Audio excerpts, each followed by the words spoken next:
నమస్తే అండి, గోదావరి వంటలకి స్వాగతం. ఈ వర్షాకాలంలో వర్షం పడుతున్నప్పుడు బజ్జీలు తినాలని ఎవరికి ఉండదు. అందుకే హోమ్ మేడ్గా స్టఫ్డ్ టమాటో బజ్జీ ఎలా చేయాలో చేసి చూపిస్తాను. ఇంట్లో అందరూ బజ్జీలు వేసుకుంటూ ఉంటారు, కానీ ఈ స్టఫ్డ్ బజ్జీలు వేసుకుంటాను మాత్రం సాహసం చేయరు. అందుకే ఈజీ ప్రాసెస్లో ఎలా చేయాలో చేసి చూపిస్తాను. ఈ రెసిపీ చూసిన తర్వాత టమాటో బజ్జీ వేసే సాహసం అయితే మీరు కూడా చేసేయచ్చు.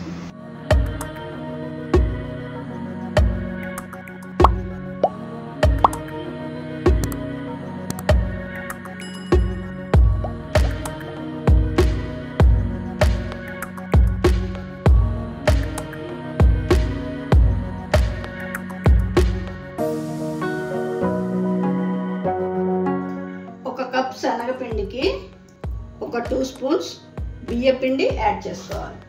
కొంచెం లేయర్ క్రిస్ప్గా వస్తుందండి. ఇప్పుడు ఇందులో రుచికి సరిపడా సాల్ట్, అలాగే కొంచెం వాము క్రష్ చేసి వేయండి.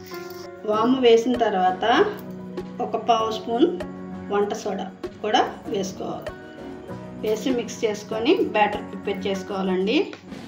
కొంచెం వాటర్ యాడ్ చేసుకుంటూ మిక్స్ చేయండి. కొంచెం థిక్ బ్యాటర్ రావాలి. దీనికి పలచగా అయిపోతే సరిగా రావు. బ్యాటర్ని ఈ విధంగా ఇంత థిక్గా మిక్స్ చేసుకోవాలండి. అప్పుడే టమాటోకి కోట్ అవుతుంది అన్నమాట. ఇప్పుడు ఈ టమాటోల్ని మనం బజ్జీ వేసేసుకుందాం. ఒక్కొక్కటిగా తీసి డిప్ చేయండి. వేడి నూనెలో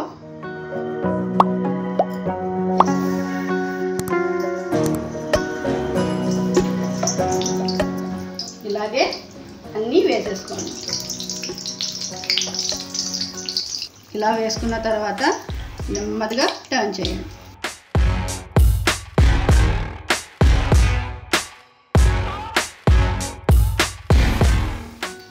మంచి కలర్ వచ్చే వరకు వేయించుకుందాం. చూడండి, మంచి కలర్ వచ్చింది కదా. ఇప్పుడు మనం ఆయిల్ నుంచి ఈ బజ్జీల్ని తీసేద్దాం. టిష్యూ పైన వేసేసుకోవాలి. ఇప్పుడు ఈ బజ్జీలను తీసుకొని మధ్యలోకి కట్ చేసుకోవాలి. చూడండి, ఈ విధంగా బియ్యం పిండి వేయటం వల్ల చూసారా లేయర్ కొంచెం క్రిస్ప్గా వచ్చింది. ఇలా టమాటో బజ్జీలు అన్నీ కట్ చేసుకున్న తర్వాత ఇప్పుడు ఇందులోకి స్టఫింగ్ ప్రిపేర్ చేసుకుందామండి. స్టఫింగ్ కోసం వేయించిన అటుకులు, వేరుశనగపప్పు, కార్న్ఫ్లేక్స్, ఉల్లిపాయలు ముక్కలు, కొత్తిమీర, నిమ్మకాయ ఇవి ఇందులో ఒక్కొక్కటిగా యాడ్ చేసేసుకుందామండి ఒక బౌల్లో.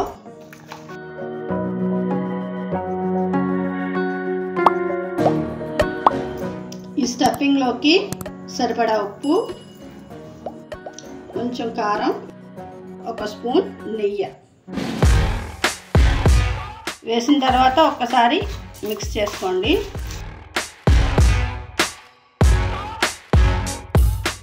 ఇలాగ అన్నీ మిక్స్ చేసుకున్న తర్వాత ఇలా కట్ చేసుకున్న బజ్జీల్లోంచి టమాటోని తీసేసుకోండి. ఇలా తీసేసిన తర్వాత దీనికి లేయర్ ఉంటుంది కదా, ఈ లేయర్ని తీస్తే వచ్చేస్తుంది. ఈ లేయర్ తీసేయండి. తినేటప్పుడు డిస్టర్బెన్స్ లేకుండా ఉంటుంది. బయట అయితే తీరు, నేనైతే తీసేస్తాను.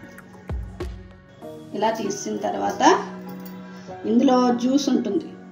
ఈ జ్యూస్ని ఇందులోకి పిండేయండి. పిండేసిన తర్వాత యాజ్ యూజువల్ ఇందులోని ఫిట్ చేసేయండి. ఇలా అన్నీ చేసేయండి. ఒక్కొక్కటిగా సేమ్ తీసేయటం, దీనిపైన లేయర్ తీసేయటం, దీంట్లో జ్యూస్ని పిండేయటం, ఇది మళ్ళీ ఇందులో ఫిట్ చేసేయటం. ఇలా టమాటో జ్యూస్ అంతా పిండేసుకున్న తర్వాత ఈ మిక్స్చర్లోకి ఒక 1/2 లెమన్ పిండుకోండి ఇందులో. ఇప్పుడు దీన్ని బాగా మిక్స్ చేసుకోండి చేత్తో. ఇప్పుడు ఒక్కొక్కటి తీసుకొని బజ్జీ ఇందులో ఈ స్టఫింగ్ని పెట్టి ప్లేట్లో పెట్టేసుకుంటాం. ఇలాగన్నీ అరేంజ్ చేసేసుకుందాం.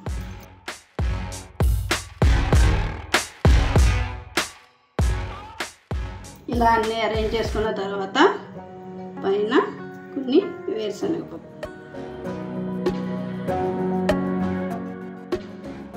అలాగే కొంచెం కార్న్ఫ్లెక్స్. రెడీ అయిపోయిందండి స్టఫ్డ్ టమాటో బజ్జీ.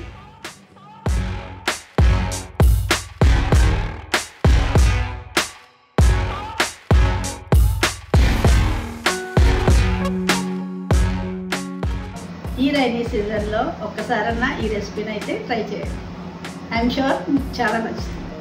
ఈ రెసిపీ ఎక్కువ మందికి రీచ్ అవ్వాలంటే లైక్, షేర్, కామెంట్ చేయటం మాత్రం మర్చిపోకండి.